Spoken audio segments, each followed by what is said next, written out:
Mathias Vargon, bonjour. Bonjour. Je suis très content de vous recevoir pour ce nouvel épisode de mon podcast qui s'appelle « Pourquoi faire compliqué ?» Bon, l'idée, c'est d'explorer les blocages de la société française dans différents domaines. Alors vous êtes médecin, vous êtes patron du service des urgences d'un très grand hôpital à Saint-Denis, c'est le centre de La Fontaine. On se tutoie ? On se tutoie si vous voulez. Ça commence là. Si tu veux.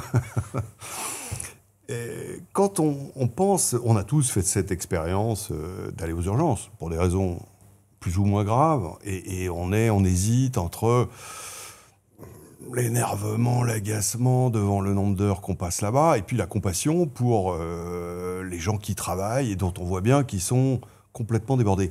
Quand toi, tous les matins, tu arrives à l'hôpital, en moto, tu es motard, quand tu passes sous le porche, quel est le sentiment qui t'anime ? Tu penses encore à la vocation de ton métier ou bien, justement, tu anticipes les difficultés matérielles qui vont se poser ? Alors, forcément, ça va être les difficultés matérielles. Moi, c'est mon rôle maintenant. Je suis chef de service, donc c'est l'organisation du service, et c'est extrêmement important. Et puis, c'est les relations qu'on va avoir avec l'hôpital. Et puis, comment les patients vont être traités. Ça rentre en ligne de compte, en fait. On n'est pas là juste comme des videurs avec toi, tu rentres pas. Ou, on ne traite pas les patients comme ça. C'est souvent ce qu'on dit sur les urgences, mais ce n'est pas vrai. Et en fait, même l'attente aux urgences, elle est longue. Moi, je suis allé aux urgences moi-même. En tant que malade ? En tant que malade, mais dans mon propre service, parce que je voulais passer vite. On t'a reconnu ? Et en fait, j'y ai passé une soirée entière. Et pourtant, j'étais ultra VIP. Donc, c'est long de toute façon. C'est aussi, on ne comprend plus tout à fait les processus. Aller aux urgences, c'est un processus compliqué. En fait, on se dit, ouais, ça va être comme aller à la consulte. Je vais aller chez mon médecin, il va me prendre. Mais aller chez un médecin qui prend son rendez-vous, il y a 1 heure, 2 heures, 3 heures d'attente. Et même sur rendez-vous, parfois, il y a du retard parce que le patient d'avant était plus long que prévu, parce qu'il y a des impondérables. C'est pas standardisable, quoi. Ça, c'est une chose. Mais une fois qu'on rentre aux urgences, une fois qu'on est vu aux urgences, moi, je peux d'autant plus en parler qu'on a des critères qui font que les patients attendent plus ou moins longtemps avant d'être vus par un médecin. Quand on arrive aux urgences, on est trié par une infirmière qui s'appelle l'infirmière... infirmière orientatrice de l'accueil, IOA, IAO, on s'en moque un peu. Et puis ensuite, les gens sont vus par un médecin, soit très rapidement, soit immédiatement pour les cas les plus graves, soit dans les 20 minutes, soit dans l'heure, soit dans les 2 heures, soit dans les 4 heures. C'est les normes, c'est les normes internationales. En fait, quand moi je regarde mes médecins, à quel moment ils voient les patients, parce qu'on est informatisé, et ça on peut y revenir, ça marche pas très bien, mais en fait, les patients, ils sont dans la moyenne, et je suis plutôt fier de ça. Mais si je prends un patient qui doit être vu dans l'heure, qui est un peu ma référence à moi, il va être vu... Quelqu'un qui est malade, en état sérieux. Qui est malade, mais qui peut s'aggraver. C'est le principe. Quelqu'un qui a très mal au ventre, par exemple. Alors, moins mal au ventre, ça peut être une appendicite, mais quelqu'un qui a très mal, par exemple. Une colique néphrétique, quelque chose d'assez simple, finalement, à la base. Ou une suspicion d'embolie pulmonaire. C'est quand on a un caillot qui remonte... on a une phlébite, ça tout le monde connaît, et puis le caillot peut aller dans l'artère pulmonaire. Et c'est quelqu'un qui ne va pas bien respirer. Si je prends cet exemple-là, cette personne, elle va être vue dans l'heure. Allez, 50 minutes, le temps qu'elle soit vue par l'infirmière à l'accueil, puis par un médecin. Lui, il va prescrire un bilan. Le bilan, il y a une infirmière qui va venir qui va venir le prélever. Éventuellement, on va lui donner aussi un antalgique. Tout ça, l'examen du médecin, c'est 10 minutes, un quart d'heure. Donc, on a dépassé l'heure. L'infirmière, c'est à nouveau 10 minutes, un quart d'heure. On est à 1h15. Et puis là, on va faire une prise de sang. La prise de sang, les résultats, c'est 1h30. Et 1h30 parce que ça va vite. Parce que quand on est en ville, c'est soit le soir même, soit le lendemain, soit parfois plus long. Ça veut dire que tout ça, c'est du temps incompressible. C'est du temps incompressible. Il y a une partie incompressible. C'est et puis après, lié à l'organisation, au problème d'organisation, alors, de moyens. Au début, non. Là, jusque-là, c'est du temps incompressible. Après, il va y avoir une... Alors, si le labo fonctionne bien, mais nous, on a un labo qui fonctionne pas mal. Après, cette histoire, soit on a très mal au ventre, soit on a très mal au poumon, et donc on va se dire, tiens, il faut un scanner. On peut faire une radio, mais là, ça marche pas, c'est un scanner. Le scanner, il faut une place au scanner. Or, le scanner, il doit être rentabilisé. On est dans un monde où ça doit être rentable et c'est normal. Donc, on va se faufiler entre deux patients qui sont prévus, mais on a des places au scanner. Et donc, un scanner, le temps que on fasse la demande, et on a vérifié qu'on avait besoin de ce scanner, qu'elle soit acceptée par la radio, mais même s'ils l'acceptent automatiquement et qu'ils envoient un brancardier tout de suite, le brancardier va arriver, c'est 10 minutes, le temps de prendre le patient, de l'emmener au scanner. Un scanner, c'est un quart d'heure, 20 minutes. Le temps de le ramener, on a tout de suite pris 40 minutes. Donc là, on est à 2h, on était à 2h30, à peu près, 2h45, on est à 3h15. Le radiologue, lui, il ne va pas se précipiter pour lire le scanner, il en lit d'autres. Un quart d'heure après, on est à 3h30, 4h, incompressible. On a passé 4 heures aux urgences. C'est de base. Et ça, c'est si tout coule. Si j'ai beaucoup de médecins qui travaillent aux urgences. Si ces médecins ont demandé plusieurs scanners, c'est comme la queue à la caisse au supermarché. Hein. C'est les uns derrière les autres. Plus d'autres patients, parfois, entre eux. Et donc, 3 scanners, 20 minutes, égale le 3e, le 4e, il passe au bout d'1 heure. Et ça, c'est sans compter ce qui se passe à l'extérieur. Donc, tout ça, c'est des temps incompressibles qu'on a du mal à faire comprendre. Et j'ai 1 patient, 2 patients, 3 patients, et à certaines heures de la journée, je peux avoir 50 patients présents dans les urgences. Alors, tous ne vont pas rester 4 heures, 5 heures, 6 heures. Et après, il y a l'organisation de l'hôpital, et j'ai besoin d'un lit. Il faut que le lit, il existe dans l'hôpital. Alors, un lit, c'est pas un lit, on n'est pas chez Ikea. C'est un lit de libre dans un service avec des infirmières qui peuvent s'en occuper. Et une fois que les infirmières peuvent s'en occuper, il faut qu'elles puissent monter. Donc, c'est à nouveau un brancardier. Et c'est un brancardier qui va descendre, qui va aller dans la chambre pour emmener le patient. Et ça, c'est long aussi. Et ça, c'est si la chambre, elle est disponible. Si elle n'est pas disponible, il va falloir attendre un lit disponible. Qu'est-ce qu'il y a ? On manque de moyens. On manque de moyens, En fait, rien n'est simple. Parce que quand je parle de la chambre, on est en France, les chambres, elles sont à 2 lits. Ouais. Depuis le Covid, on sait qu'il faut faire très attention, on le savait avant, mais le grand public le sait, il ne faut pas infecter les gens.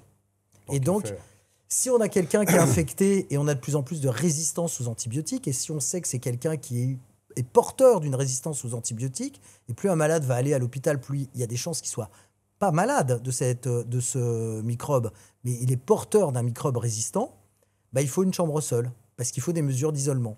Et là, une chambre seule, il n'y en a pas. Et donc, il va falloir attendre une chambre seule. Donc, on est dans un système qui, de toute façon, est complexe. Les choses se sont complexifiées. Le problème, c'est que le tuyau n'est pas assez large, ou bien qu'on organise mal les moyens dont on dispose. Alors, il y a les deux, en fait. Il m'arrive d'être expert dans d'autres hôpitaux et d'aller faire des audits. Et en fait, on se rend souvent compte que c'est un ensemble de choses. Les urgences ne sont pas très bien organisées. L'hôpital, derrière un discours qui dit « oui, nous, les urgences, c'est important », il va choisir les patients. Donc, il y a des patients dont on n'a pas très envie. Lesquels ? Soit des patients très complexes, soit des patients âgés. Donc, la gériatrie, c'est des services qui prennent ces patients-là, mais tout le monde ne peut pas prendre les patients âgés. En général, quand vous êtes jeune et en bonne santé, vous n'avez pas besoin d'être hospitalisé. C'est plutôt que vous êtes vieux et en mauvaise santé. Et puis, il y a un autre problème, c'est les patients qui vont coûter énormément d'argent à l'hôpital, et notamment, sans en rapporter énormément, ce sont les patients qui vont rester à l'hôpital parce qu'on n'aura pas de solution derrière. On pense à ça quand on accueille un malade ? Bien sûr. Quand moi, je vais proposer un patient dans un service d'hospitalisation, je vais lui dire, t'évalues en gros l'autonomie, est-ce qu'il va pouvoir rentrer à la maison ou pas. Le meilleur patient âgé, par exemple, c'est celui qui est en maison de retraite. Parce que celui-là, en EHPAD, une fois que c'est fini, il retourne à l'EHPAD. Alors qu'un patient âgé qui habite seul à domicile, est-ce qu'il va pouvoir retourner à son domicile ? C'est pas certain. Le patient qui est dément et jeune, alors celui-là, c'est celui dont personne ne veut. Un patient dément, par exemple, l'alcool fait des ravages dans notre pays. Il y a une maladie qui s'appelle le Korsakoff, qui est une démence alcoolique, avec des patients qui, très jeunes, ils ont 55, 60 ans, sont comme une maladie d'Alzheimer. C'est pas du tout la même maladie, mais c'est un peu les mêmes symptômes. Et bien, ce patient-là, il ira pas en EHPAD. Et c'est le mistigris, celui qui l'a attrapé dans son service, le patient peut rester des mois dans le service. Et donc, il ne rapporte pas d'argent. Et donc, il va coûter de l'argent. Et derrière, on va vous dire, mais ce patient, il vous coûte de l'argent. Et puis, c'est qui est-ce qui dit ça ça? va être l'ARS, ça va être L'ARS, Agence régionale de santé. mais ça va être le budget de l'hôpital. L'hôpital, il marche sur un budget, ça va être la direction, mais la direction, elle va aussi essayer de trouver une place pour ce patient. Mais on n'a pas de place. Et puis, ça veut dire que c'est un lit d'hôpital. Si un lit il est occupé 5 jours pour un patient, bah, un patient qui va rester, je ne sais pas moi, 10 fois 5 jours, c'est 10 patients qui auraient pu être dans ce lit-là. Donc, il prend 10 places. Donc, c'est un système qui est un système déjà à la base, qui est un système complexe. Est-ce que ce manque de moyens, ça s'est accusé dans les années récentes? En réalité... Parce que tu es médecin urgentiste depuis très longtemps. Depuis plusieurs décennies. Oui, depuis le siècle dernier. Bon, et tu as vu une évolution? Alors oui et non. Oui et non, c'est bien plus compliqué que ça. Avant, on avait beaucoup de lits à l'hôpital. Ouais. Mais pour les urgences, il n'y en avait pas. Les gens ne voulaient pas des patients des urgences. Cette histoire de chercher des lits, ça fait 30 ans que je cherche des lits. Auparavant, il n'y avait pas la T2A. Donc, tarification à l'activité. Et donc, la tarification à l'activité, c'est en fonction de ta pathologie, on va déterminer une durée de séjour idéale. Si tu restes dans cette durée, alors ça dépend des pathologies. Hein. Imaginons une pathologie où tu dois être hospitalisé entre 6 et 8 jours. Pendant ces 6 et 8 jours, tu vas toucher le tarif maximal. Si tu es hospitalisé moins de 6 jours, bah, on va te payer un tarif qui est moins important, mais finalement, tu es resté moins longtemps. Si tu restes plus longtemps, finalement, tu vas commencer à perdre de l'argent. On va peut-être te payer un peu plus, mais pas suffisamment. Ça, c'est la tarification à l'activité que tous les gens détestent. Hein. Les médecins disent bah, ça nous oblige à faire du chiffre. Ça nous oblige à prendre des pathologies qui rapportent de l'argent.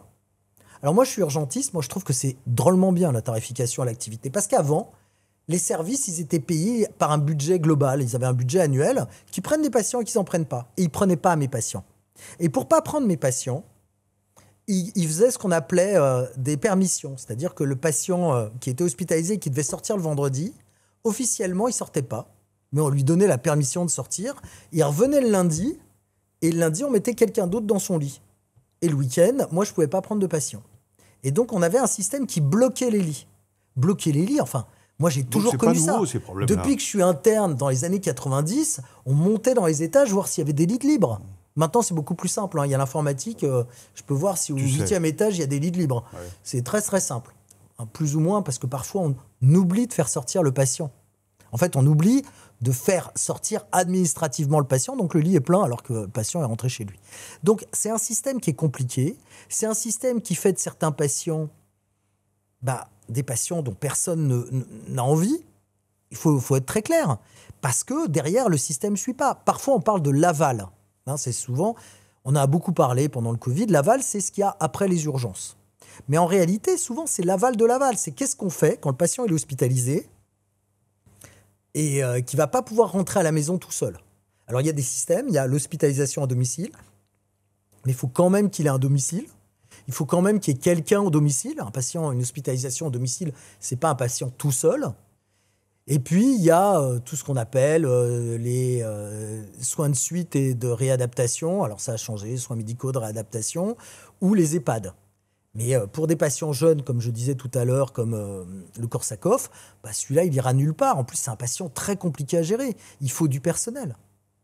Et donc, on n'investit pas sur ces patients-là. C'est les patients, la psychiatrie, où il y a eu un sous-investissement chronique. Et donc, des méthodes parfois de travail qui sont plus tellement au point non plus. Hein. Nous, les urgentistes, on travaille de façon industrielle. Il y a des services qui travaillent plutôt dans le sur-mesure, mais ils absorbent pas nos patients. Puis il y a des gens ils ont fait une spécialité. Il y a des solutions pour tous ces problèmes parce que oui, la variété des pathologies est telle. Mais alors par exemple, il y a un truc, moi j'aime bien défaire un peu les idées reçues. Tu vois, la T2A par exemple, moi, la T2A, ça oblige les gens à prendre mes patients. Parce qu'il faut qu'ils fassent tourner. Il faut qu'ils fassent du chiffre. Mais on a beaucoup parlé des diminutions de lits. Alors c'est vrai, hein, diminuer les lits en gériatrie, par exemple, pour moi, c'est une horreur. Mais il y a plein d'endroits où les lits ont diminué parce qu'en réalité, les patients, ils ne restent plus à l'hôpital. Les patients chroniques qu'on hospitalisait pour faire des bilans, maintenant, on les met en hôpital de jour. Ils rentrent le matin, ils sortent le soir, tout le monde est content. La chirurgie se fait en hôpital de jour.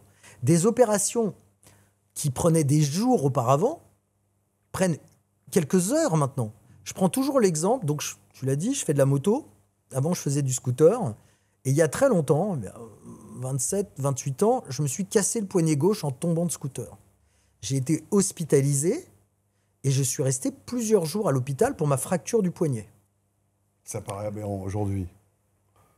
Au début du Covid, je suis tombé en moto, donc je suis monté en cylindré, mais je me suis cassé l'autre poignet de la même façon. À plusieurs décennies d'intervalle, je suis allé aux urgences. Aux urgences, ça a pris le temps que ça a pris, c'est-à-dire le temps de faire une radio et de mettre une attelle. Je suis revenu le lendemain matin, donc j'ai pas été hospitalisé. Je suis revenu le lendemain matin, qui était pourtant un samedi matin. J'ai été opéré le samedi matin. Le samedi midi, j'étais rentré chez moi pour exactement la même intervention. Et puis pour enlever le matériel, puisqu'on m'avait mis du matériel à l'intérieur du poignet, des plaques pour tenir le poignet.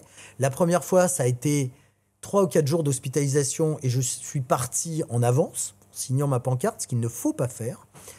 Et la dernière fois, ça a été 2 heures ou 3 heures d'hospitalisation. Enfin, le temps de venir, d'aller au bloc sans qu'on m'endorme et puis de ressortir.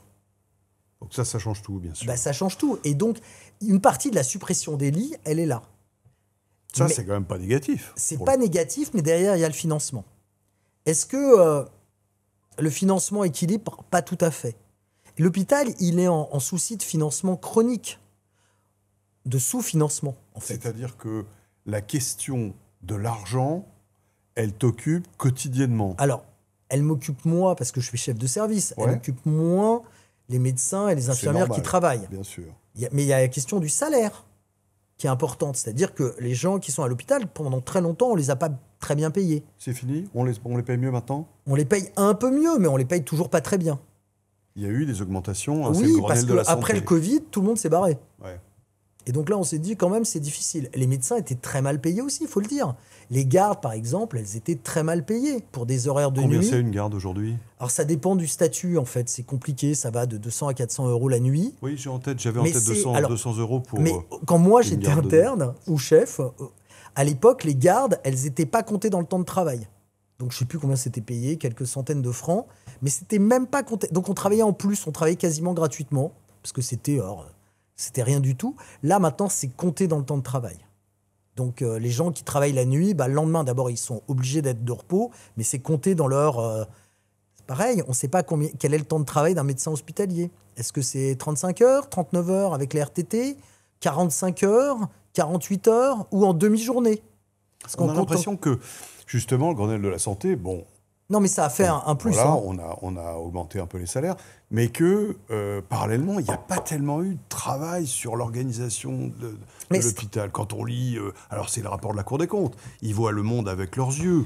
Mais ils expliquent qu'en gros, le système est resté à peu près Mais parce que identique à avant. l'hôpital- mais oui. Avec ses problèmes, bien sûr. Oui, oui. Alors, l'organisation de l'hôpital, c'est très compliqué. Parce que chaque service s'organise. Puis chaque service, en fait, il n'y a pas de chef. C'est très compliqué, l'hôpital. Je vais prendre l'exemple encore des urgences, parce que c'est le plus simple. Moi, je suis le chef de service de rien.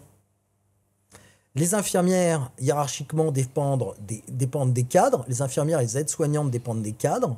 Les brancardiers aussi. Les cadres, c'est ce qu'on appelait les surveillantes avant. Et puis qui eux-mêmes dépendent des cadres sup, qui dépendent de la direction des soins, qui est à la direction.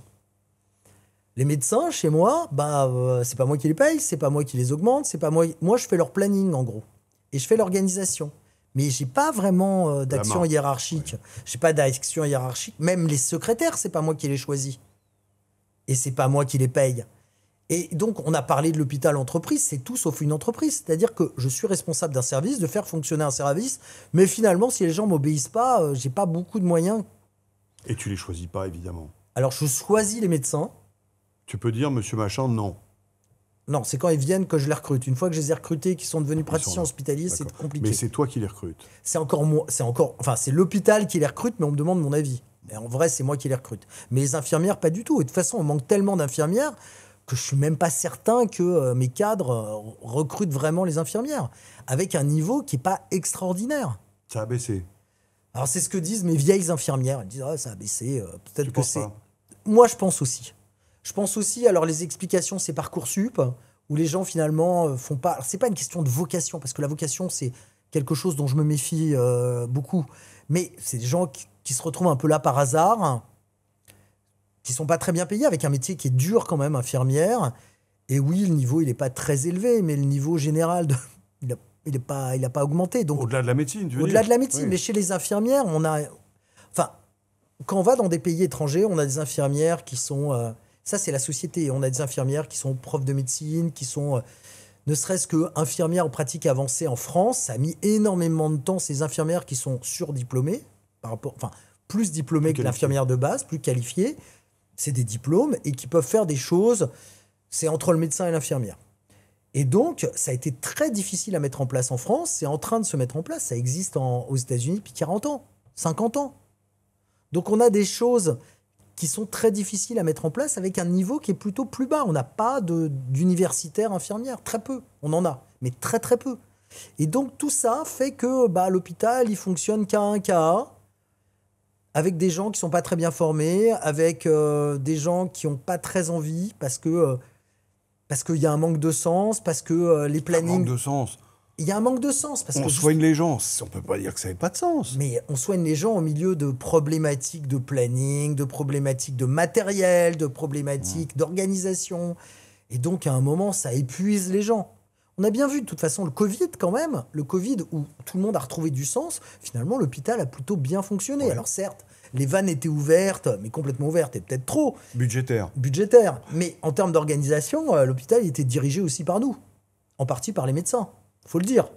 Actuellement, il n'est pas dirigé par des médecins. On est dans un système très français où ce sont des gens qui sortent de Sciences Po qui dirigent l'hôpital.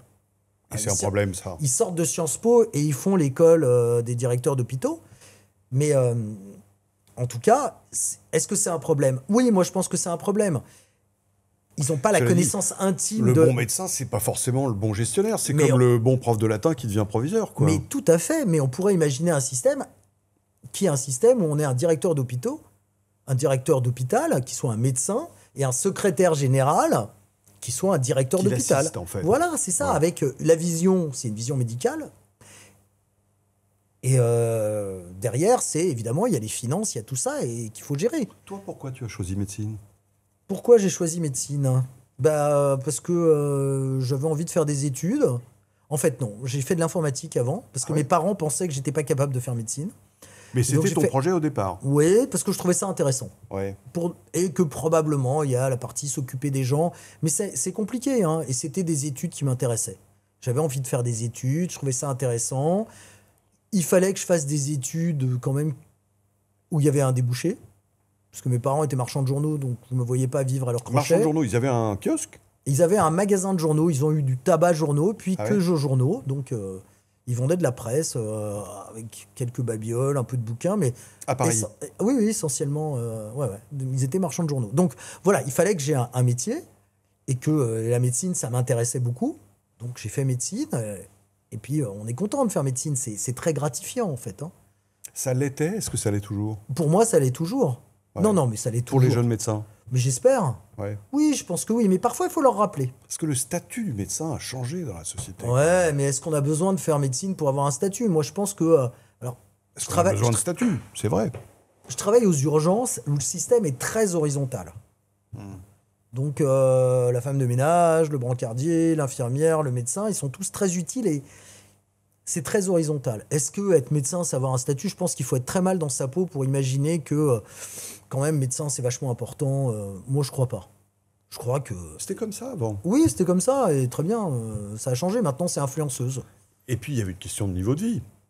Il y a une question de niveau de vie. Les médecins sont pas si riches que ça. C'est ça, le niveau de vie relatif des médecins à l'époque, il y a 50 ans, il était bien meilleur que celui de la Je population. suis pas sûr. Tu penses pas? En réalité, quand on Il lit, travaillait beaucoup, mais... il travaillait énormément. Ouais, c'est vrai. Et c'était pas un statut si enviable que ça. Parce que le médecin, on voit C'était toujours... notable, quoi. Mais c'est pas tout à fait vrai. Le notable, c'est... Moi, j'ai lu quelques trucs sur là-dessus. C'est peut-être les années 30 et encore. Ah, écoute, je me souviens de mon médecin d'enfance. Alors, il est mort il n'y a pas longtemps, à 93 ans. Je l'ai connu à 5 ans. Alors, le type faisait des journées de, Ouais. je sais pas, 18 heures. Mais pourquoi? Il arrivait quelquefois à 22 heures à la Pourquoi? maison. Il était passionné. Non. Mais, Alors, mais ça- c'est vrai qu'il était considéré dans non, cette il est petite ville. peut-être passionné, mais en réalité, dans les années 60, 70, jusque C'est dans ça. les années 80, Voilà, il y avait c'est mon enfance. énormément de concurrence médicale. Ouais. Et qu'il était peut-être passionné ou pas passionné, mais s'il venait pas à 3 heures du matin, Ben, tes parents, ils appelaient l'autre médecin d'à côté. Donc, il voulait faire du chiffre. Ils voulaient pas faire du chiffre. Tu enlèves la dorure de mon Non, idole. mais parce que la vie, elle est complexe. Ouais. Tu peux vouloir faire du chiffre et faire bien aimer ton la travail, médecine. bien sûr, bien Voilà, sûr. l'un n'empêche pas l'autre. Et je sais pas s'ils gagnaient si bien leur vie que ça. Mm. Ils gagnaient bien leur vie, mais ils étaient. Enfin, il n'y a pas de médecin qui est devenu richissime. Si, il y avait des chirurgiens parfois dans le privé. Mais c'est cette image-là qu'on a. Le médecin généraliste, ça n'a jamais été. C'était peut-être un notable dans certains villages, mais c'était pas tout à fait vrai. Tous les médecins que je connais qui travaillent à l'hôpital, enfin, il n'y en a pas des dizaines, me disent, et je pense, j'ai en tête un exemple, un ami qui est au Torino, et qui avait une pratique en ville, et puis une pratique à l'hôpital. Il dit, j'arrête l'hôpital, j'en peux plus. La bureaucratie. Alors, c'est pas tant. Et c'est un type qui a 60 ans, hein, donc... Je sais pas si le type qui vient faire des vacations à l'hôpital, il a tant de bureaucratie que ça. Ah, c'est ce qu'il dit. Moi, j'en ai pas. Alors, pourtant, mon rôle, c'est celui-là. C'est pas tant la bureaucratie, c'est la complexité. C'est avoir quelque chose, c'est compliqué. Travailler, c'est compliqué. Avoir une secrétaire, parfois, c'est compliqué. Le système est compliqué.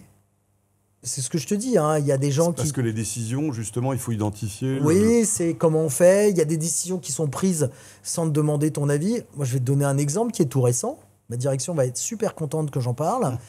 Mais en fait, on a des passages... on a passé les infirmières de jour en 12 heures. On se pose la question, est-ce que la nuit, on ne devrait pas, et tout ça. Et j'ai vu partir un projet sur on va rencontrer les gens, et puis on va voir comment on peut faire pour changer les horaires. Et j'ai écrit en disant, mais moi, personne m'en parle. Parce que finalement, l'organisation, c'est quand même moi. Et puis, il se trouve que je suis un peu le spécialiste de ça. Mais finalement, on ne va pas m'en parler. On a un peu oublié de m'en parler. Et donc, l'organisation, elle travaille pour elle-même. L'hôpital, parfois, l'administration, elle travaille pour elle-même.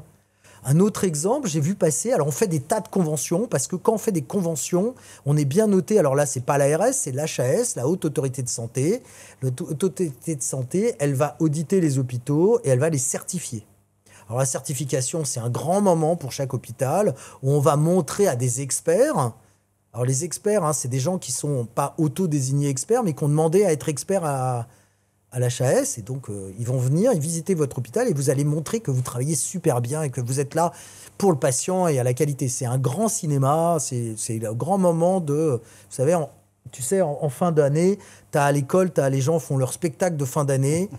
Tous les 4-5 ans, l'hôpital fait son spectacle pour l'HAS. Tout le monde le sait, les experts HAS le savent, tout le monde le sait. Et donc, il faut faire des conventions. Et donc, on a quelqu'un à l'hôpital qui est chargé de faire des conventions avec tout ce qu'il y a autour, avec tous les gens avec qui on travaille. Donc, moi, j'ai vu arriver une convention avec un établissement médico-social.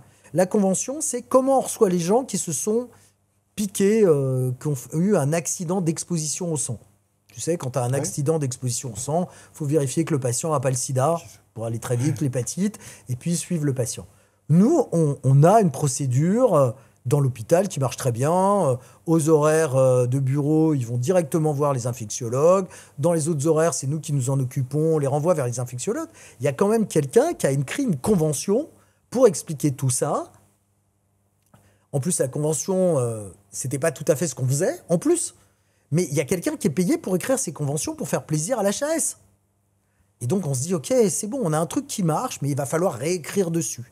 Donc, on a beaucoup de gens qui sont là pour répondre à des demandes qui viennent de l'ARS, qui elle-même répond à des demandes qui viennent du ministère. Et ça tourne un peu en boucle. Moi, j'ai une belle histoire comme ça. Il se trouve que dans la myriade de ministres de la Santé que nous avons eu, il y en a quand même un qui était urgentiste. Le docteur Braun. François Braun. Et moi, je suis urgentiste. Les urgences, c'est un petit monde, donc François, je le connais bien. Et donc, une veille de vacances, mais vraiment pour moi, la veille de vacances, je reçois, en tant que patron de l'Observatoire, une demande sur, il faut dire aux services d'urgence et aux hôpitaux de noter tout un tas d'indicateurs. Parce que ça, on adore les indicateurs, les tableaux Excel, l'évaluation. Mais vraiment tout un tas d'indicateurs. Je dis, mais ça va pas être possible, là, c'est au mois d'août, les gens qui sont là, ils sont pas là pour remplir des indicateurs, d'autant plus qu'on a une partie des indicateurs qui sont automatisés. Donc ceux-là, ils peuvent être remplis par les ordinateurs tout seuls. Donc je suis quand même un peu furax de voir tous ces indicateurs arriver en disant, mais de toute façon, personne ne sera là pour les analyser, puis pour les remplir. Et donc, je me permets d'écrire au ministre. en lui disant, enfin d'envoyer un SMS au ministre en disant François, sincèrement t'exagères quoi. La demande du ministre de demander tous ces indicateurs. Et en fait, il me répond, il me dit comment ça tous ces indicateurs? J'ai demandé 2 indicateurs. Et ces 2 indicateurs étaient des indicateurs automatiques en plus. Donc ça remonte et après, s'il y a bien quelqu'un pour les analyser. C'est la filtration par les différentes. Exactement. À chaque niveau, chacun s'est dit ah ouais, mais moi je vais rajouter mon indicateur. Et on s'est retrouvé. Mais ça veut dire que derrière, il va falloir payer des gens pour remplir ces indicateurs parce qu'ils ne sont pas automatisés. Et puis payer des gens pour les analyser. Tout ça va prendre un certain temps et au moment où on fera l'analyse, de toute façon, ça sera 3 mois plus tard et on ne pourra pas réagir. C'est la bureaucratie française. C'est la bureaucratie française, je ne sais pas parce que je ne connais pas les autres pays, mais c'est la bureaucratie. Moi, on m'a quand même expliqué comment il fallait que je fasse fonctionner mon service. À un moment, ça agace un peu. Hein. Surtout que il y a quelques années, donc pas dans l'hôpital où je suis, on m'avait, comme je suis d'un tempérament un petit peu taquin, mon adjointe et ma cadre m'avaient interdit d'être là quand l'expert de la HAS était là. Et donc, j'étais pas là. Et quand je suis revenu, on m'a dit ah bah, heureusement que tu n'étais pas là parce qu'il nous a expliqué comment il fallait qu'on fasse fonctionner le service. Donc, on a quelqu'un qui n'est pas urgentiste, qui a demandé à être expert de la HAS, parce qu'il trouve ça intéressant, pour appliquer les normes de la HAS, qui est venu expliquer dans mon service comment il fallait que moi je fasse dans mon service, alors que d'autres hôpitaux, eux, m'appellent pour me payer, pour que moi je leur explique comment ça doit marcher. C'est-à-dire que dans cette petite niche, je suis un expert reconnu, mais on va venir m'expliquer comment je dois faire. C'est très agaçant. Et pas forcément utile. Et pas forcément utile. Il y a plein de choses qui pourraient être utiles. En ce moment, on discute à l'Assemblée du projet de loi de financement de la sécurité sociale.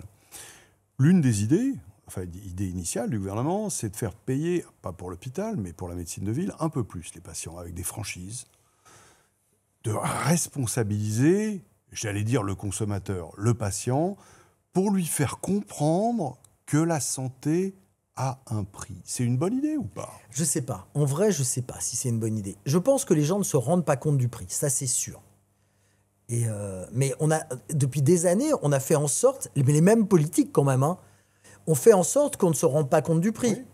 Avant, à la pharmacie, alors je ne dis pas que c'est mieux maintenant de ne pas payer, de ne pas envoyer la feuille maladie comme on faisait il y a quelques décennies, mais on savait combien coûtait un médicament. Il y avait, sur la boîte de médicaments, il y avait le prix. Ouais. Il n'y a plus le prix du médicament sur la boîte. Avec la T2A, on ne sait pas combien coûte une nuit d'hôpital. Ça, c'est quand même pas... Non, on ne le sait pas. Les gens ne se rendent pas compte. Les gens ne se rendent pas compte de combien ça coûte. Un passage aux urgences, combien ça coûte. Mais par exemple, le passage aux urgences, je ne suis pas sûr que l'administration sache combien ça coûte. Pas l'administration de l'hôpital. Mais maintenant, on a des forfaits. Maintenant, on est payé par forfait. Et en fait, l'objectif du forfait, c'est de faire en sorte qu'on ne reçoive pas les gens qui nous rapportent le moins. Mais moi, je ne ferme pas la porte de l'hôpital. Mais pour ce qui est du consommateur... Non, il ne se rend pas compte. Mais d'un autre côté, on sait très bien que quand on augmente ses franchises, en réalité, on tape sur les plus pauvres. Alors, et qu'eux vont probablement pas aller se faire soigner, quoi. Je travaillais il n'y a pas longtemps là, sur le plan de Gaulle en 58. Il met en place une franchise. Alors, il en exonère tous les pauvres. Ouais, mais les soins n'avaient pas la... Tu sais combien la franchise, tu as une idée de ce qu'il a demandé ? 260 €, l'équivalent de 260 €, c'est 6 000 anciens francs, 260 € d'aujourd'hui par an. Ouais, mais et les Français avalent ça. Oui, mais parce qu'ils viennent d'un système, où rien n'est gratuit. Ouais. Et donc, ils vont vers la gratuité. Et là, on est déjà dans... Non, ils payent. Et maintenant, on ne paye plus. Donc, on n'est pas dans le même mouvement. On est dans un mouvement où on va vers la gratuité. Ok, il y a un reste à charge, et là on est dans un mouvement... 7%, il est assez faible. Ouais. Et là maintenant on est dans un mouvement où il y a de la gratuité. Donc c'est pas tout à fait la même chose. Et puis surtout, le coût de la médecine n'était pas le même. Je reprends mon exemple de l'embolie pulmonaire. L'embolie pulmonaire, quand j'ai commencé mes études, donc je suis vieux mais pas si vieux, c'était pour faire un diagnostic d'embolie pulmonaire. Le patient venait, on l'examinait, donc sur des signes cliniques, on faisait un électrocardiogramme, ça coûte rien, une radio de poumon, ça coûte rien. Et ce qu'on appelle un gaz du sang, une prise de sang dans l'artère, ici, et pour voir le taux d'oxygène et 2-3 autres trucs, ça coûte pas grand-chose. Donc on avait 3 examens qui coûtaient pas grand-chose. Et puis quand on avait une forte suspicion, on envoyait le patient faire un examen qui est... j'ai un trou de mémoire, qui est un examen radiologique un peu plus complexe où on injecte des produits radiologiques pour voir comment ça circule à l'intérieur des poumons. Qui ne coûte pas très cher non plus.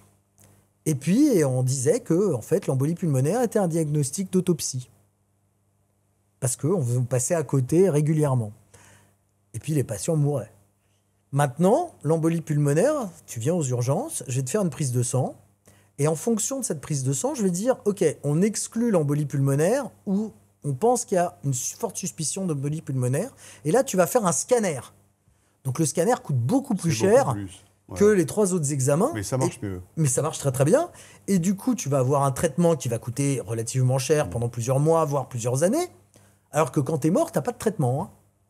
Non mais voilà. Et tu vas pouvoir vieillir. J'entends bien, mais alors donc on n'est pas du tout dans la même... On n'est pas du tout... Non, mais si on le suit ton cancer, raisonnement, on en mourait à l'époque. Évidemment, mais si on suit ton raisonnement, au fond, plus la médecine est coûteuse, plus il faut déconnecter le patient du prix.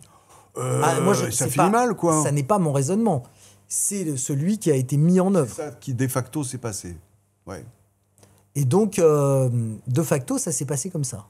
Désormais, est-ce qu'il faut que les gens connaissent le prix ? Probablement qu'il faut qu'ils connaissent le prix, mais est-ce que ça les empêchera de se faire soigner ? J'en suis pas sûr. Ils connaissent le prix, c'est gratuit, et puis voilà. Il ne faut pas de contraintes sur les patients ? Moi, je pense que si, à un moment, il faut des contraintes. Le problème, c'est comment on les applique. Il est là, le problème. Est-ce qu'on dit aux gens, OK, la médecine est gratuite ? Est-ce qu'on dit, il faut un reste à charge, quel qu'il soit ? Est-ce que ce reste à charge est pris en charge par les mutuelles ou pas ? Sur qui on tape ? Est-ce que les riches payent plus de cotisations que les autres ? Donc, est-ce qu'ils n'ont pas le droit au même reste à charge que les plus pauvres ? Moi, je ne suis pas un grand économiste.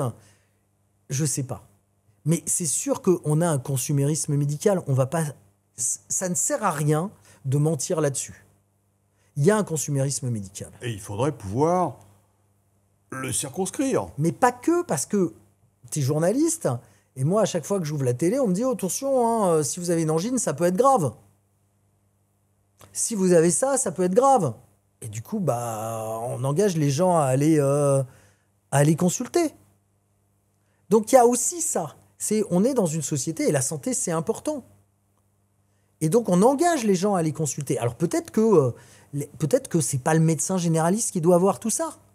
Je parlais des infirmières de pratique avancée. Peut-être qu'on peut avoir des corps intermédiaires. Peut-être que... Mais on a engagé les gens à consulter. Et puis, on a diminué le nombre de médecins en se disant ça va coûter moins cher. Mais à une époque où la population vieillit, où, ce que je disais, la médecine coûte plus cher, c'est des concepts qui sont... En fait, il n'y a rien de simple. Non, mais finalement, à partir du moment où la santé est gratuite, pour les administrateurs, le seul moyen de réguler, c'est d'organiser délibérément la pénurie, quoi. On est d'accord.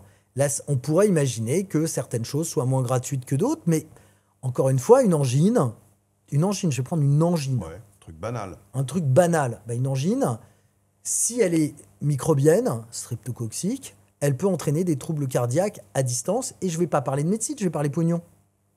Ça va coûter beaucoup d'argent. Des gens qui avaient des problèmes de valves cardiaques à cause des angines, il y en avait plein avant. Il n'y en a plus. Et c'est un test. Bon, ce test-là, il peut être fait à la pharmacie. Hein. C'est juste gratter et mettre... c'est vraiment tout bête. Ça peut être fait à la pharmacie. Mais il y a quand même quelque chose. On n'est pas dans la prévention. Donc, est-ce que tout doit être vu chez le médecin ? Peut-être pas. Là, je vais vraiment à l'encontre de ce que disent plein de médecins. Hein. Ouais. Mais moi, je crois pas. Peut-être pas. Est-ce que tout doit être payant ? Est-ce que, je sais pas. Est-ce que quand on a un cancer, ça doit être payant ou pas ? Il y a ça aussi. C'est-à-dire qu'on a décidé de rembourser tout de la même façon. Avoir un cancer, ça coûte quand même de l'argent. Bien sûr. Aux gens qui ont un cancer. Avoir une angine, ça coûte pas d'argent. Est-ce que peut-être que le problème, il est là ? Ouais. Voilà. Est-ce qu'avoir une fracture, ça doit coûter de l'argent ou pas ? C'est le petit risque, gros risque, quoi. Elle est peut-être là, la question. Sachant qu'effectivement, quand on a un cancer, ça coûte énormément d'argent à la société. Et on est très content, nous, médecins et patients, mais moi, médecin, de ne pas avoir à me poser la question quand j'ai quelqu'un qui rentre dans mes urgences en me disant « est-ce qu'il va avoir les moyens ou pas ?» C'est quand même... C'est une question que tu ne te poses jamais. Je ne me la pose jamais. Et surtout, Alors, c'est pas tout à fait vrai, parce qu'on a aussi des patients sans papier. Mais, On va y venir. mais c'est une question qui est quand même, par rapport à d'autres sociétés, c'est quand même une question extraordinaire. Alors, il y a d'autres façons de gérer, il y a des assurances privées, des assurances publiques, il y a plein de systèmes assurantiels, parce que la santé, c'est dans toutes les sociétés où on essaye d'assurer cette santé. La France, elle a décidé d'avoir la sécurité sociale. Il y a des pays qui ont des systèmes différents. Il y a la caricature qui est les États-Unis, où c'est un système purement assurantiel Mais privé. il y a tout un tas d'intermédiaires. Mais il y a tout un tas d'intermédiaires. Mais la vraie question, elle est là. Moi, je suis très content de ne pas avoir à me poser la question, de pouvoir choisir. Alors, peut-être qu'il y a là aussi, de pouvoir choisir le traitement que je vais pouvoir donner à un patient. Pouvoir décider, ce matin, j'ai envoyé 2 patients en IRM sans me poser de questions. En me disant pas combien ça va coûter, est-ce que la assurance va payer ou pas. Donc oui, on est dans un système où on a des gens qui consomment. Mais aussi, on a un système de prévention. On avait fait une étude il y a quelques années. Il y avait 10% des patients qui consommaient plus de 30% de l'activité des urgences. Les gens qui viennent plus souvent. Et il y a un programme qui a été mis en place dans le Grand Est pour diminuer ces patients qui viennent souvent aux urgences. Les patients qui viennent souvent aux urgences, c'est soit des gens qui sont très pauvres, soit des SDF, soit des toxicomanes ou des alcooliques, soit des les psychiatriques, soit des maladies chroniques, des patients chroniques, soit des personnes âgées. Et donc, tous ces patients-là, il y a des préventions qui peuvent être faites avant. Oui, donc, il n'y a pas que ces patients-là qui surconsomment des soins, ils ne surconsomment pas du soin parce que ce sont des gros consommateurs. La consultation de médecine générale, ok, ça consomme, mais ça ne consomme pas si cher que ça. Je ne dis pas que c'est bien, mais je dis que ce n'est pas si cher. Que quelqu'un qui va venir... La psychiatrie, ça consomme très cher, sauf qu'on n'a pas investi dans la psychiatrie. Au contraire, on a baissé pavillon. Oui. Et il y a aussi des raisons qui sont liées à la psychiatrie. Il y a la révolution des années 70, où même les psychiatres ont dit qu'il fallait... Bon, ok, c'est la médecine, c'est l'évolution de la médecine. Mais désormais, on a énormément de problèmes avec la psychiatrie. Ça coûte beaucoup d'argent. Nous, on a fait un système avec un collègue psychiatre. On a monté dans l'hôpital une association entre l'hôpital et l'hôpital psy d'à côté. Alors, ça se fait aux urgences, où on a monté un service qui est en partie dirigé par moi et en plus grosse partie dirigé par lui, où on met des patients qui, avant, restaient sur un brancard aux urgences pendant plusieurs jours. Le fait de pouvoir extraire ces patients des urgences, et on n'arrive pas à extraire tous les patients, mais une partie de ces patients aux urgences, les mettre dans un environnement calme, dans un lit d'hospitalisation, il y a une grosse partie de ces patients qui n'est pas hospitalisé derrière, qui est hospitalisé 1 journée, 2 journées, 3 journées, et qui, derrière, ressort. Et en fait, cet investissement, c'est une grosse économie pour c'est rentable pour la société. Alors, c'est rentable médicalement, ce qui est quand même pas si mal, mais c'est rentable financièrement. Ouais. C'est-à-dire que ces patients-là vont pas rester 15 jours, 3 semaines, et que ça permet de faire tourner les lits. Tu évoquais à l'instant le cas des patients sans papier. C'est vrai qu'il y a un sujet qui fait polémique régulièrement, c'est l'AME, l'aide médicale pour les étrangers, qui est réservée justement aux étrangers qui sont en situation irrégulière. Ça coûte 1,5 milliard à peu près. Ça dépend de ce qu'on parle, mais à peu près 1 milliard. milliard. Puis ça évolue plutôt à la hausse. Alors, il y a des rapports qui ont été faits là-dessus. C'est un thème du Rassemblement national. Supprimer cette affaire-là parce que finalement, les étrangers en situation irrégulière sont mieux remboursés. Autrement dit, ils sont en gratuité totale que les étrangers en situation régulière ou que les Français. Qu'est-ce que le médecin dit face à ça ? Alors, le médecin, il y a plusieurs réponses. Le médecin, il dit que lui, de toute façon, il soigne des gens. Et le médecin hospitalier, moi, je ne suis même pas dans le privé, donc ce n'est pas moi qui touche l'argent. Le médecin, il dit, je soigne des gens, et ils sont malades, et je dois les soigner, sinon ça s'appelle de la non-assistance à personne en danger à un moment. Et moi, j'aimerais bien savoir si ces gens-là, à part sur les réseaux sociaux, ils sont capables de laisser crever des gens dans la rue ou chez eux.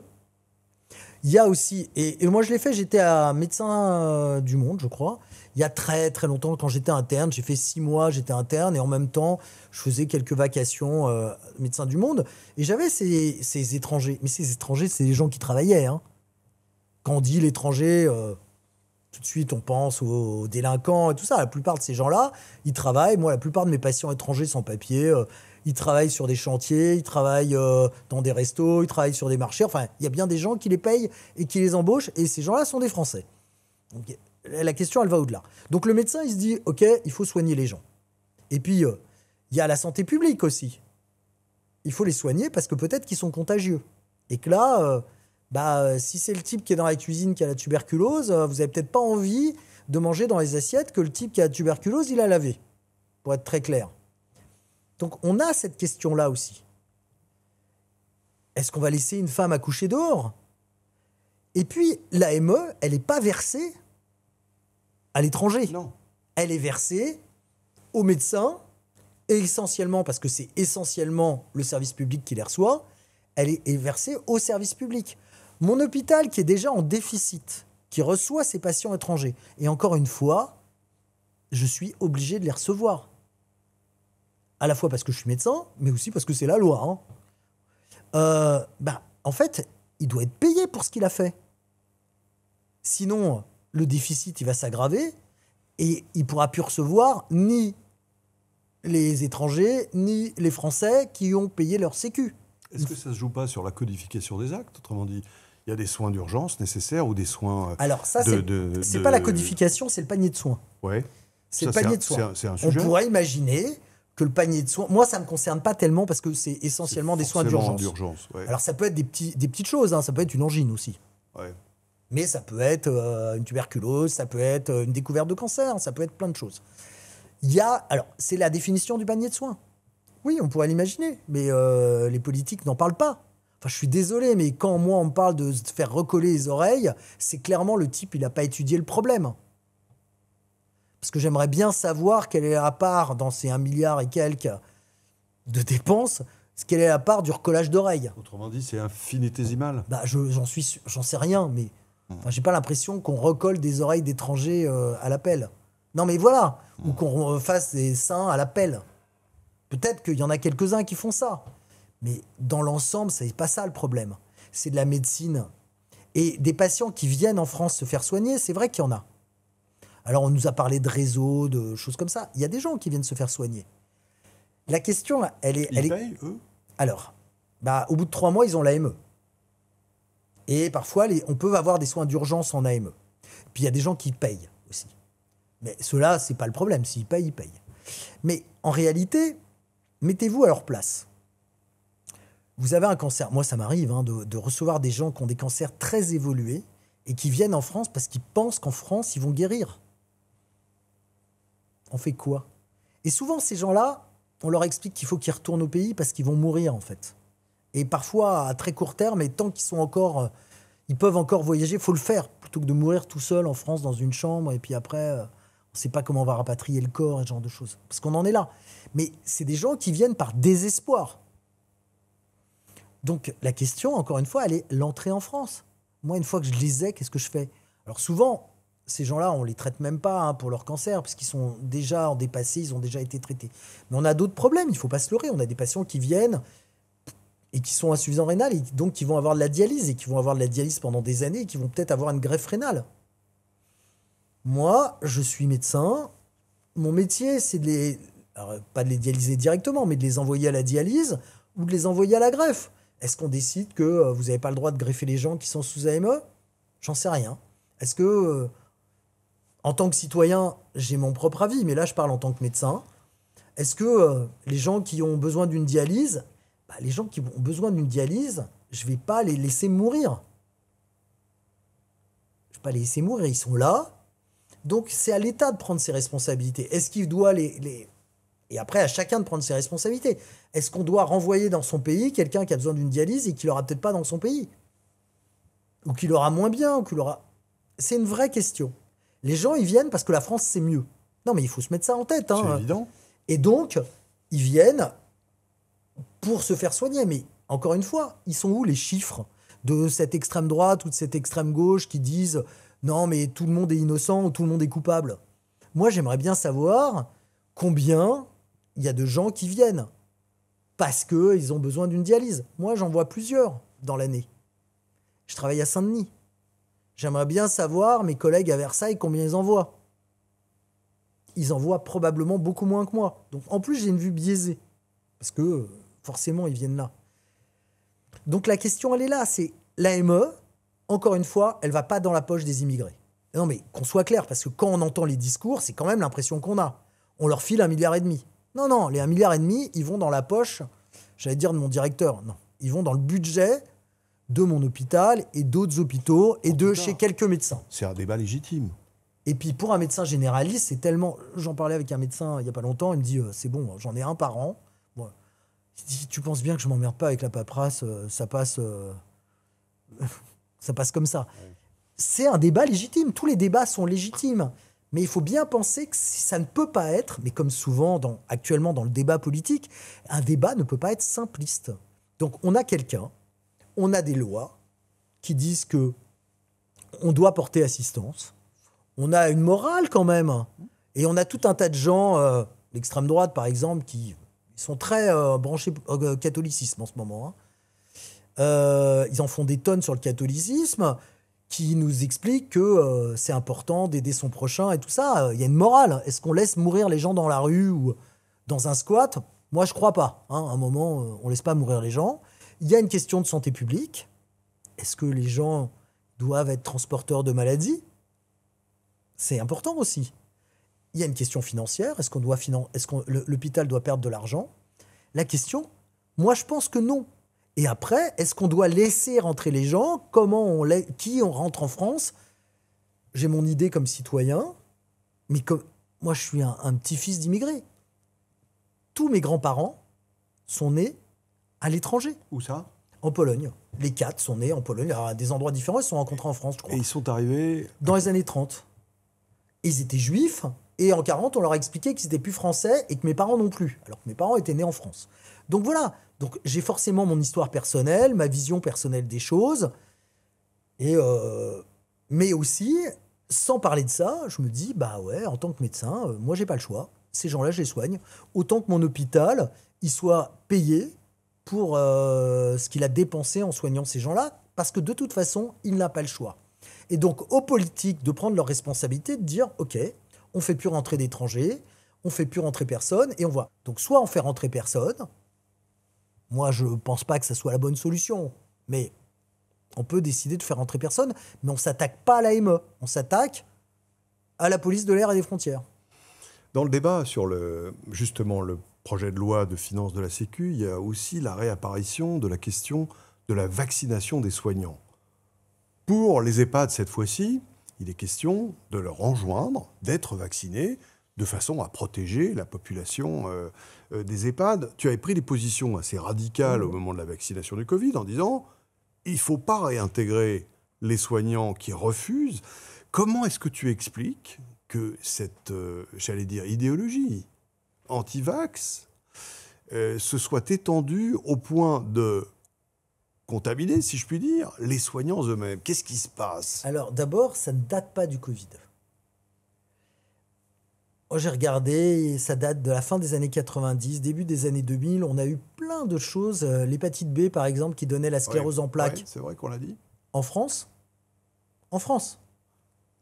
On a eu des politiques aussi qui étaient anti-vax. Rivasi chez les Verts. Enfin, une grosse action des anti-vax depuis très longtemps. Le Covid, ça a fait exploser tout ça, avec une maladie pas connue, un vaccin avec une technologie nouvelle. Mais en réalité, depuis très longtemps, on n'arrive pas à faire vacciner les collègues contre la grippe.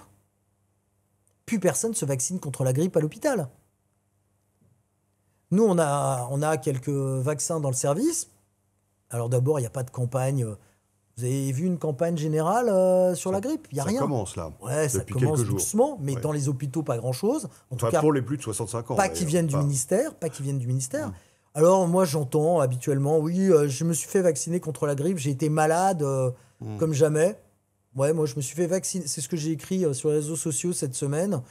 Je me suis fait vacciner contre la grippe en début de semaine, j'ai fait un 10 km dimanche, j'ai battu mon record personnel. Du coup, est-ce que c'est bien de se faire vacciner contre la grippe? Je pense évidemment que ça n'a aucun impact. Et donc, c'est cette question de responsabilité, encore une fois, une question de valeur. Il y a une question de santé publique.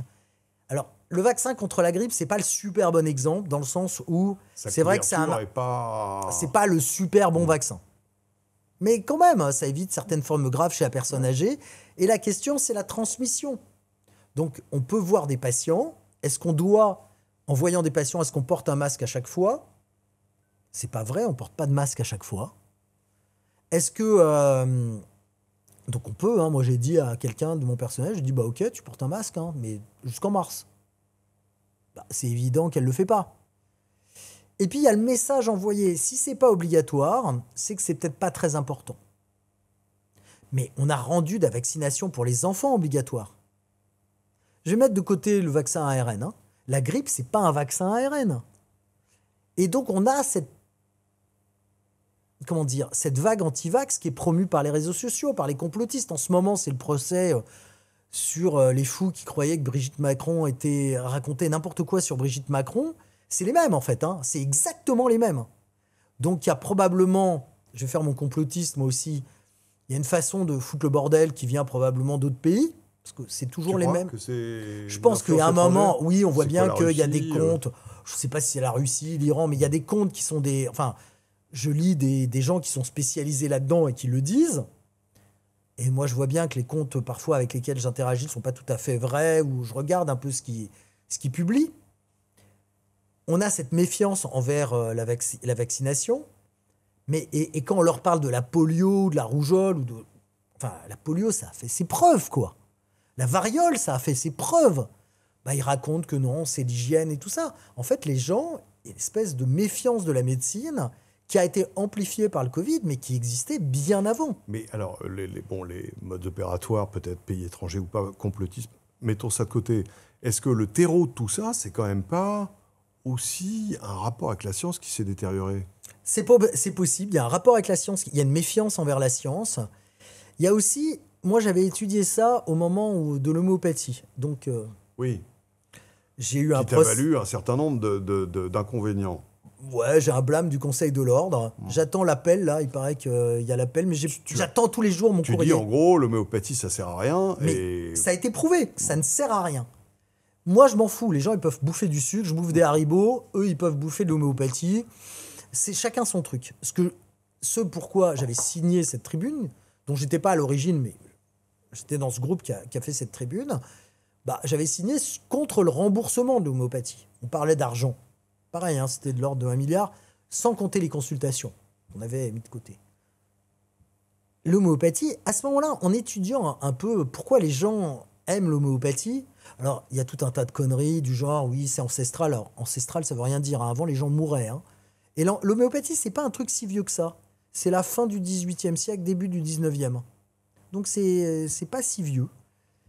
Donc, c'est une croyance qui correspond absolument pas à la chimie, les dilutions, tout ça.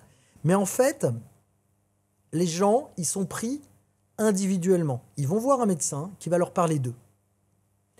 Moi, je suis un médecin de la médecine basée sur les preuves, et ça, l'evidence-based medicine. Et en fait, nous, on fait des statistiques. Et c'est vrai que chacun pense qu'il est unique. Et que la médecine moderne, elle pense que les gens... Alors, on revient vers la personne unique avec les thérapies très particulières du cancer, par exemple, à base d'anticorps et ce genre de choses.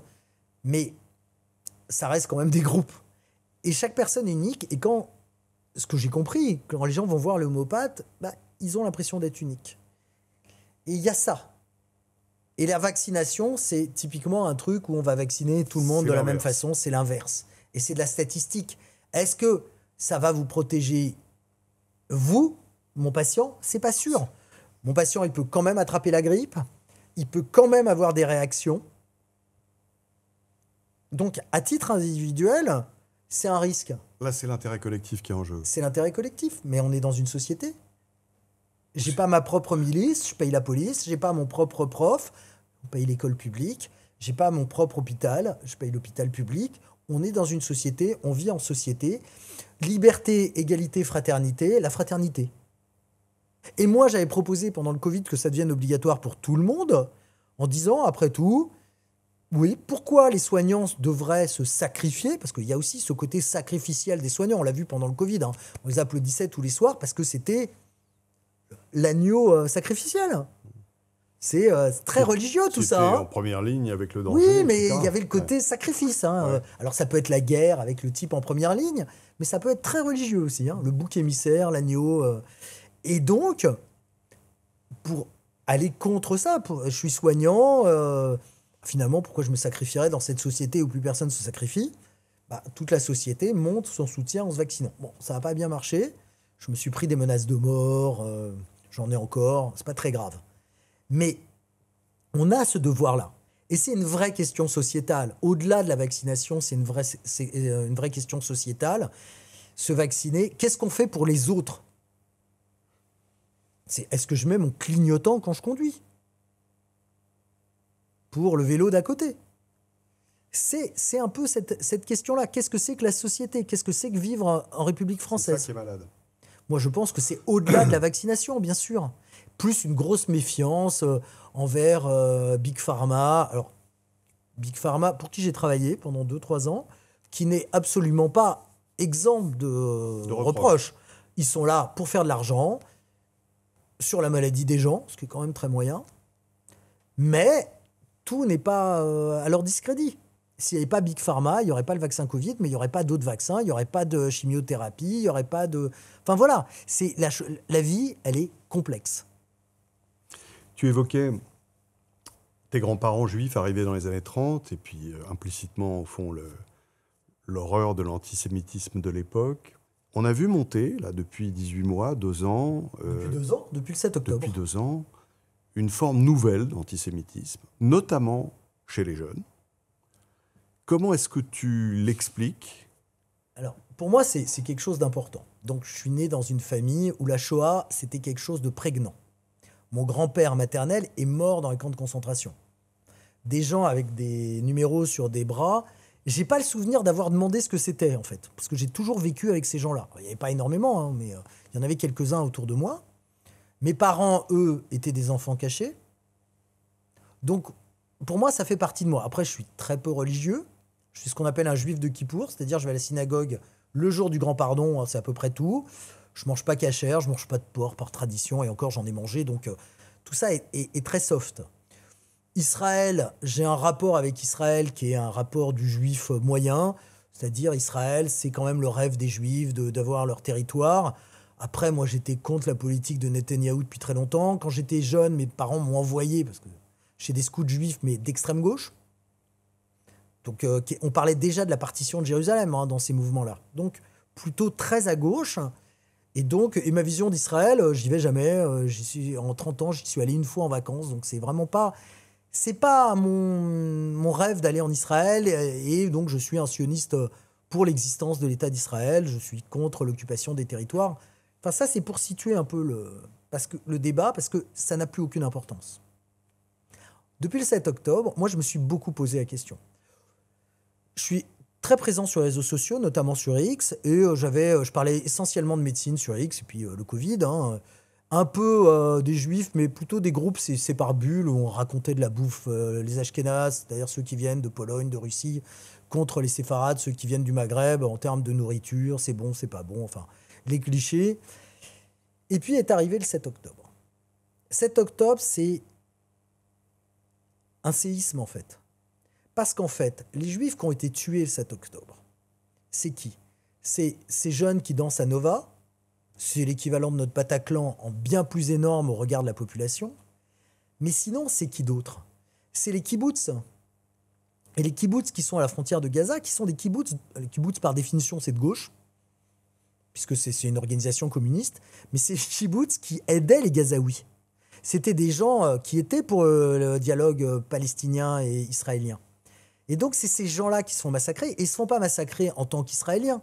Ils se font massacrer en tant que Juifs, en tant que personne. C'est du terrorisme, dans le sens où on a aussi des Thaïlandais qui se font massacrer, des Tanzaniens qui se font massacrer. Je crois un Népalais, là, dont le corps a été... Donc, et là, on se dit, OK, c'est quand même un pogrom, hein. Qu'on le veuille ou non, c'est des Juifs qui... C'est pas des Israéliens, c'est pas l'armée israélienne. Et là, on voit que le monde entier, et notamment en France, finalement, il y a du relativisme tout de suite. Tout de suite, il y a du relativisme. Les féministes... Et là, on se dit, moi qui suis de gauche... Alors, ok, je suis de gauche, plutôt centre-gauche, mais en fait, d'un seul coup, la gauche, elle est contre moi. Et elle est contre moi parce que finalement, c'est des gens qui auraient pu être mes cousins, parce que j'ai un peu de famille en Israël. Il n'y a aucune compassion. Aucune. Et d'un seul coup, les victimes, ce sont les Palestiniens. Mais dès le premier jour. Ça n'a pas commencé le 7 octobre, ou dès le deuxième jour. Et là, depuis le 7 octobre, moi, j'ai changé mon compte Twitter, qui est devenu un compte beaucoup plus politisé. Alors... sioniste, pas vraiment. Je soutiens pas plus Netanyahou maintenant que je le soutenais avant. Je soutiens pas non plus les territoires, mais il a fallu se positionner. Et la position, c'était soit je suis juif pour l'extrême gauche, donc il suffit de dire qu'on est juif, sans preuve. Je suis juif, mais on est tous, comme à une époque, on était tous des juifs allemands. Maintenant, on est tous des juifs éléphistes, mais un grand-père, une grand-mère suffisent pour dire qu'on est juif et dire Israël, c'est le diable. Et si on dit pas ça, c'est-à-dire si on se soumet pas à cette injonction de dire Israël, c'est le diable, les Palestiniens, ce sont les gentils, du coup, on est un sioniste et on est un génocidaire. Et l'histoire palestinienne de la résistance, du terrorisme, on appelle ça comme on veut, palestinien, c'est pas la première fois qu'elle est contre les juifs. Si je prends... récemment, on a reparlé de l'attentat du restaurant Goldenberg, puisque l'OLP a finalement retrouvé un des auteurs d'attentats qu'elle avait sur son territoire depuis 20 ans. Cet attentat contre Goldenberg, c'est pas un attentat israélien, c'était un restaurant juif typique, à Paris, oui, dont la carte farcie était réputée pour être assez mauvaise. On a attaqué des juifs, on n'a pas attaqué. Le terrorisme palestinien, c'est souvent attaqué aux juifs, pas que aux Israéliens. Et donc, on se retrouve dans cette situation-là très compliquée, où la gauche est antisioniste, mais en réalité antisémite. Et quand tu dis qu'on a vu apparaître un nouvel antisémitisme chez les jeunes, mais pas du tout. C'est un très vieil antisémitisme. C'est les mêmes tropes antisémites que ceux qu'il y avait au Moyen-Âge. C'est, par exemple, quand on entend les Israéliens qui prennent les organes des enfants palestiniens, mais c'est on fabriquait le pain azim avec le sang des enfants chrétiens. C'est la même chose, c'est les vols, c'est la richesse, c'est les médias. Et ça vient d'un parti d'extrême gauche. Et moi, mon compte s'est effectivement transformé en compte anti-LFI et anti-RN. Le RN, c'est plus compliqué pour des raisons techniques, c'est qu'il parle beaucoup moins sur les réseaux. Mais pourquoi ? Parce que en réalité, ça date d'avant le 7 octobre, puisqu'ils adorent dire ça. Moi, ma répulsion, elle vient d'avant le 7 octobre. C'est quand Mélenchon s'est mis à parler du peuple déicide, par exemple. Il a quand même dit, peut-être, je ne sais plus à propos de quoi, en tout cas, il a accusé les Juifs d'avoir tué Jésus, quoi, comme il l'avait dit. Alors, je veux bien qu'il ait été enfant de cœur il y a très longtemps, avant Vatican II, mais c'est clairement ça. Quand, il y a très longtemps, en 2012, je crois, il avait traité Moscovici de financier international, mais c'est clairement les tropes des années 30. Quand, dans un discours, et on est toujours avant le 7 octobre, il parle des musulmans et des financiers, tout le monde le sait. Quand Guiraud parle des dragons célestes qui sont dans un manga... Guiraud, député LFiste. Voilà. Fils de socialiste, donc issu du milieu, parle des dragons célestes qui sont des gens un peu cachés, riches et qui ont le pouvoir. Enfin, la référence, elle est évidente. On avait sur Twitter, il y a un compte d'un Israélien, francophone, un Français qui est émigrant d'Israël. On fait la collection de toutes les insultes antisémites ou de tous les mots cachés, enfin la façon de dire les juifs en fait. Alors il y a les youpins, les machins, mais il y a des trucs qui nous font énormément rire. Je suis un gros fournisseur parce que je me fais beaucoup insulter, donc je participe énormément à enrichir ce catalogue. Bon, ça nous fait marrer, nous. Ça nous faisait marrer avant. Mais en fait, cette explosion de l'antisémitisme, elle vient d'avant. Elle vient de l'extrême gauche avant, avec des arguments... Elle vient d'avant, Mathias. Non, mais attends. Il y a bien un moment où, justement, ça explose. Oui, alors, parce que j'entends ce que tu dis. C'est la résurgence de choses mais c'est les Israéliens qui sont méchants. Très anciennes. Mais il y a des trucs qui sont assez extraordinaires quand on les pose à plat. Par exemple, moi, généralement, on m'accuse d'être un Israélien. On me dit, oui, ton armée de génocidaires. Moi, j'ai fait mon service en banlieue parisienne. Je suis j'étais capitaine de réserve de l'armée française. Donc, je dis, on n'a pas fait tant de génocide que ça. Hein. Donc, voilà, je ne suis plus français, je suis israélien. Si je ne suis pas un bon français, et un bon français, c'est-à-dire... Et donc, c'est le mythe de la double appartenance des Juifs. Ça, c'était un truc d'extrême droite. Et donc, oui, ça s'est répandu dans la société parce que, d'un seul coup, il fallait on est dans une société, il y a les bons, ce sont les Palestiniens, il y a les méchants, ce sont les Israéliens, et les Juifs, ce sont forcément, s'ils ne sont pas du côté des bons, alors ils sont du côté des méchants. Et c'est entraîné par... des gens qui sont... On dit, oui, c'est l'islam, mais ce sont des gens bien français. Moi, je me suis coltiné des députés bien français, bien blancs, bien catholiques. Ou, je ne sais pas, athées. Mais moi, je vais tous les jours à l'hôpital. Tous les jours, mon hôpital, c'est Saint-Denis. Tu crois que les gens, ils ne savent pas ce que j'écris sur Twitter ? Bien sûr qu'ils le savent. Tous les jours, je vais dans mon service où il y a des musulmans, essentiellement des musulmans. Les Français sont issus du Maghreb, beaucoup.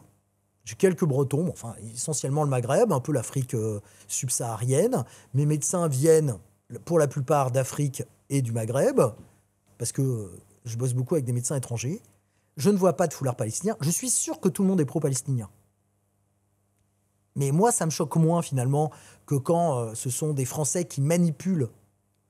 Et je vais te dire, ça va plus loin que ça. Et donc, je vois pas de kéfier, je vois pas de foulard palestinien, je vois pas de drapeau palestinien, et tout le monde sait qui je suis. Alors peut-être qu'il faut que je me méfie pas assez, mais pour l'instant, j'ai pas de problème.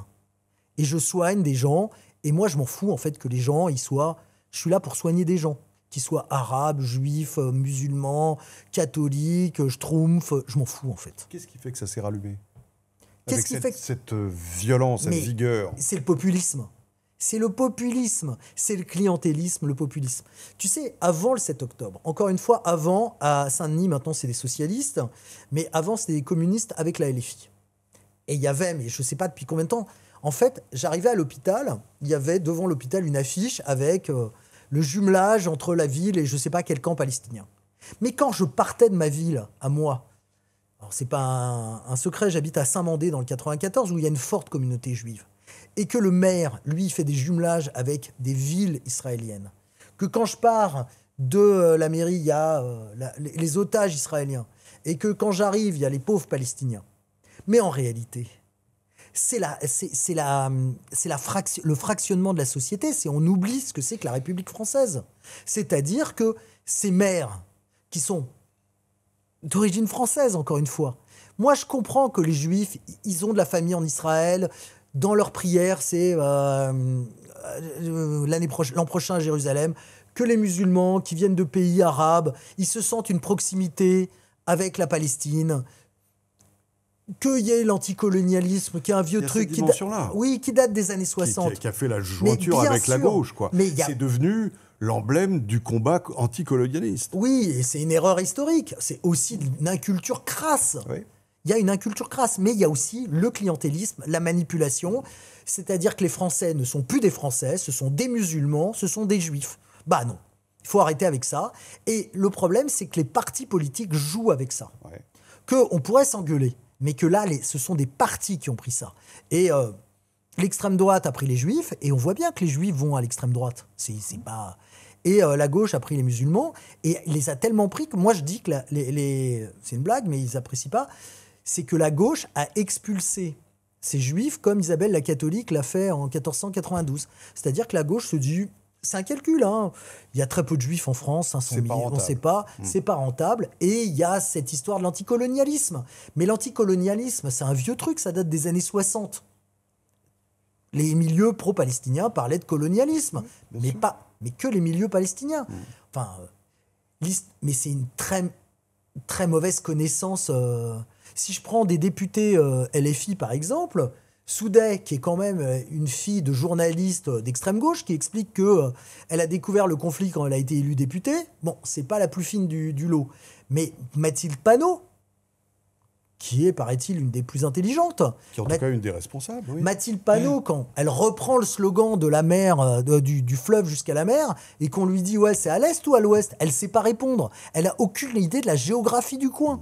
Donc ces gens-là ne connaissent pas l'histoire. Ils ne connaissent pas l'histoire du combat palestinien. Ils ne font pas la différence entre le Fatah, qui est ce qu'il est, mais qui était un mouvement laïque, dirigé par Arafat, et le Hamas, qui est un mouvement religieux. C'est les frères musulmans, ou pas les frères musulmans, parce que il y a des gens qui disent que quand on pense avoir compris la situation, c'est qu'on n'a rien compris. Mais ils ne font pas la différence là-dedans. Le Hamas est glorifié, alors que c'est un mouvement qui a quand même expulsé le Fatah. Donc, tous ces gens-là ne connaissent rien et vont réagir. Puis il y a une mode, enfin, il faut être du côté des bons. Il faut être du bon côté de l'histoire. Moi, fréquemment, sur X, j'ai des comptes qui me disent « Vous n'êtes pas du bon côté de l'histoire ». En fait, il y a les bons et les méchants. Et puis, il y a une certaine vengeance, moi, je pense. Je pense qu'on les a saoulés. Je parle encore des Français. Français. Moi, je suis français aussi. Disons, des gens qui ont moins de relations avec ce monde-là. On les a saoulés avec la Shoah. Et qu'on les a culpabilisés avec la Shoah. À raison, hein. Mais... Et qui disent, et que c'est d'une certaine façon, c'est dire, vous voyez, vous les Juifs, finalement, ce qu'on vous a fait, vous pouvez faire la même chose. Donc, il faut arrêter de pleurer. C'est comme ça que je vois les choses. C'est une façon très négative, mais je le pense. Je pense que, et depuis le 7 octobre, oui, moi j'ai commencé à sacrifier mon compte. Je pensais que mon compte allait exploser et qu'au bout d'un mois, avec les signalements, tout ça, mon compte Twitter n'existerait plus. Bon, il a tenu pendant 2 ans, il est toujours là, mais je suis sûr que je suis signalé en permanence. Tu as des enfants ? Oui, j'ai 3 enfants. Tu voudrais qu'ils soient médecins ? Alors, ils sont très grands, mes enfants, et aucun n'est médecin. C'est une bonne chose ? Chacun fait ce qu'il veut de sa vie. Je ne suis pas marchand de journaux. Merci Mathias Vargon. Merci. D'avoir été l'invité de ce podcast.